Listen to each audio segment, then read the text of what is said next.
Samedi 3 juin 2023, la star de la chanson française a lancé sa tournée Nevermore, avec un concert rocambolesque à Lille.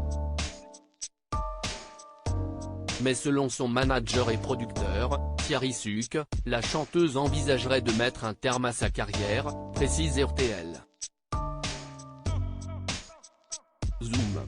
Ses fans, Mylène Farmer peut compter sur eux. Alors que la chanteuse a sorti son 12e album studio, baptisé L'Emprise, elle est de retour sur le devant de la scène pour le plus grand plaisir de son public. Il y a quelques jours, c'était d'ailleurs le coup d'envoi de sa tournée Nevermore le 3 juin dernier, au stade Pierre-Mauroy, à Lille, pour un show exceptionnel. Pas moins de 90 semi-remorques étaient installés autour du stade, en provenance de Bruxelles où ont eu lieu les répétitions du concert. De quoi laisser penser que le spectacle de Mylène Farmer sera riche en émotions. De quoi rendre les fans complètement surexcités. La preuve, le lundi 29 mai 2023, le journal de La Voix du Nord est parti à la rencontre de certains fans de la star française.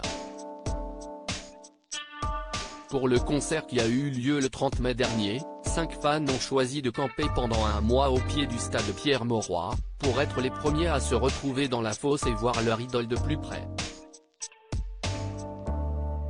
Mylène Farmer, la fin d'une époque, en tournée jusqu'au 29 juillet prochain, avec des dates partout en France et même à l'international, Mylène Farmer va profiter de tous ces concerts, uniques.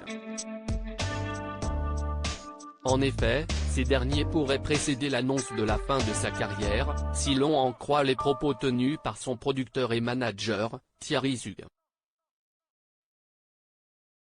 En effet, selon lui, la star serait actuellement en réflexion concernant la suite de sa carrière musicale. La fin n'est jamais sûre, pour elle comme pour moi, on en parle régulièrement. Il y a un moment, il faut savoir arrêter, il faut savoir quand si est-il le bon moment. À un moment donné, les choses s'arrêtent dans la dignité. On ne parle pas que de carrière, on parle de vie tout simplement, de nos envies, de ce qui nous motive, ou pas, à nous réveiller le matin et avoir envie de continuer. Elle se pose la question, je me la pose moi-même, a-t-il déclaré, précise RTL. Affaire à suivre.